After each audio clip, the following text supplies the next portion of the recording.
Portanto, assim como vocês receberam a Cristo Jesus, o Senhor, continue a viver nele, enraizados e edificados nele, firmados na fé, como foram ensinados, transbordando de gratidão. Colossenses 2, do 6 ao 7.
Bom dia!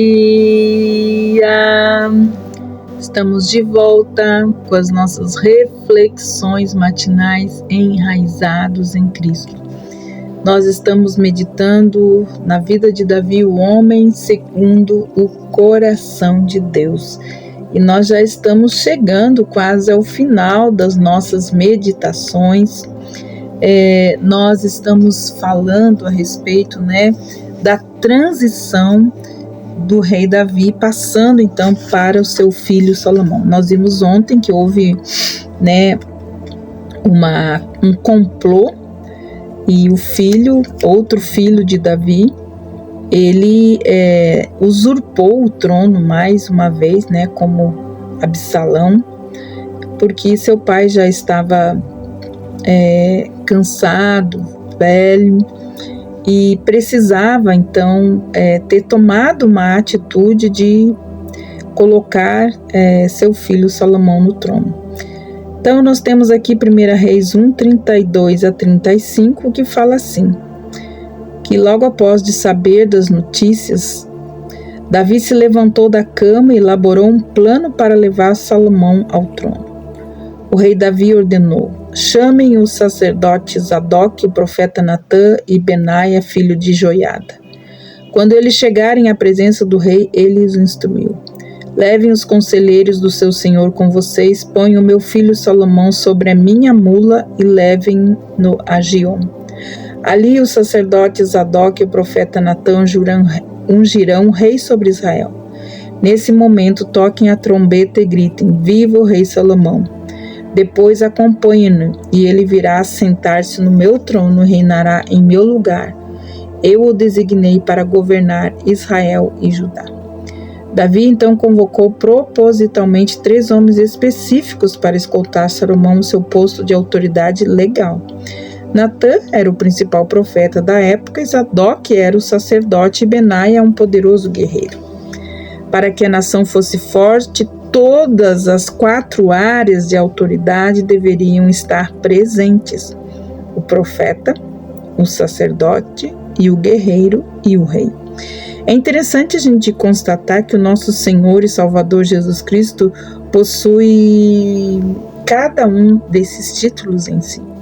Ele tem toda a autoridade, foi dada a ele, diz Mateus 28, 18. Então, debaixo de uma só cabeça, todas as nações serão por fim unificadas. Davi enviou seu guerreiro mais proeminente junto com seu exército para proteger Salomão. Eles deveriam montar Salomão na mula do rei e escoltá-lo. Pelo costume que era da época, um rei sobre uma mula simbolizava a sua intenção de servir ao povo. Aí lembramos, quando Jesus entra em Jerusalém, sentado em uma mula. A mula era adornada com uma coroa de flores em torno do pescoço ou com uma cortina real cobrindo o seu lombo, o seu traseiro. Salomão tinha certeza de que um dia ele seria rei. Ele sabia que sua hora chegaria, mas imagino se ele sabia como isso iria acontecer. Será que alguma empregada comunicou a ele que 3 autoridades estavam no portão procurando? Ou ele ouviu o relincho da mula? Vemos apenas que Zadok, Natã e Benaia foram ao palácio e colocaram Salomão sobre aquele animal. Imagine a cena de Salomão fazendo a viagem de sua vida. Davi, ele ordenou especificamente que os homens escoltassem seu filho até Giom. 2 fontes forneciam água a Jerusalém, a de Rochel e a de Giom.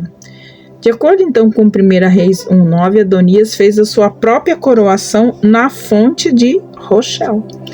A fonte de Giom ficava a leste do muro da cidade. Os hebreus da antiguidade acreditavam que a glória e a autoridade divina vinham de lá, da fonte de Giom. A fonte de Giom não fornecia um fluxo de água permanente, mas jorrava em intervalos irregulares 2 vezes por dia na estação seca e entre 4 e 5 vezes na estação das chuvas. A água ela saía por uma fenda de 5 metros de comprimento em uma rocha. Até mesmo seu nome era significativo. O nome Giom vem da palavra hebraica que significa irrompe. Um novo rei, então, irromperia na história para proporcionar a segurança e a autoridade à nação de Israel.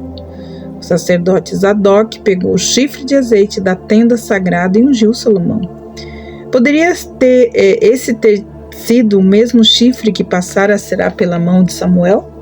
Que outro chifre estaria naquela tenda sagrada? Salomão ele não é identificado como sendo belo ou uma escolha óbvia para ser rei, como eram Absalão e Adonias. Deus dissera a Samuel: o Senhor não vê o homem vê a aparência, mas o Senhor vê o coração, como diz 1 Samuel 16:7. Salomão ele pode não ter sido a escolha natural aos olhos humanos. Ele não era o mais velho entre os filhos de Davi. E Salomão, ele representava a divina misericórdia. Ele era a personificação da segunda chance. Ele era a inocência que procedeu da confissão de culpa. Ele era a escolha de Deus, como a história veio provar. Nós podemos encontrar uma enorme segurança na persistência do nosso Pai. Ele é sempre misericordioso. Jesus Cristo nunca se teria encarnado para habitar entre nós se não fosse pelo pecado vexatório do homem. O Salvador certamente não tinha o perfil de rei que Israel esperava, mas ele era a personificação da segunda chance.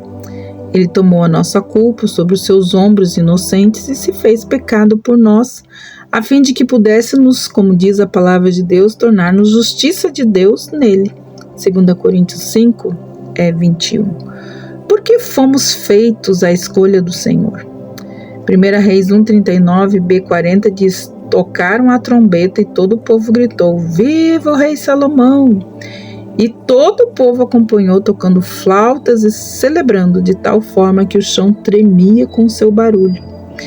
Quando Davi percebeu a notícia de seus oficiais, o rei curvou-se reverentemente em sua cama e disse: bendito seja o Senhor. 1 Reis 1:47 e 48.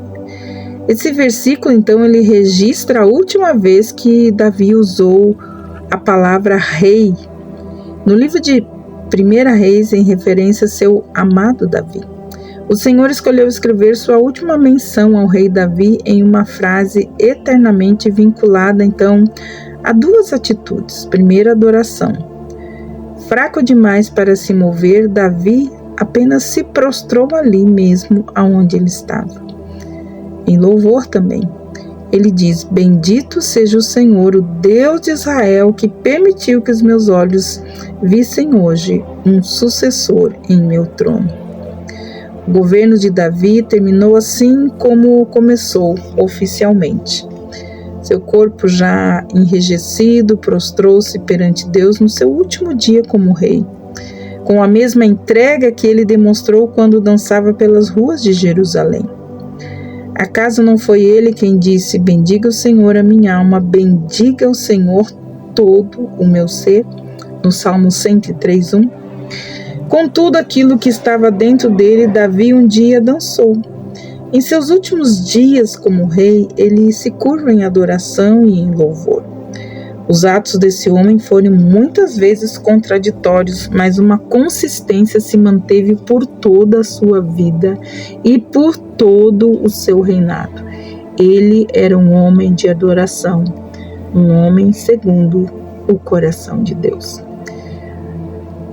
Somos gratos por Davi, por podermos vivenciar um breve alívio do seu leito de enfermidade. Nós ainda, podemos não estar prontos para ver ele partir. No íntimo do rei, podemos ainda ver um coração parecido com o de Deus. Que o Senhor possa tratar delicadamente conosco quando aproximar do fim a nossa jornada aqui na terra.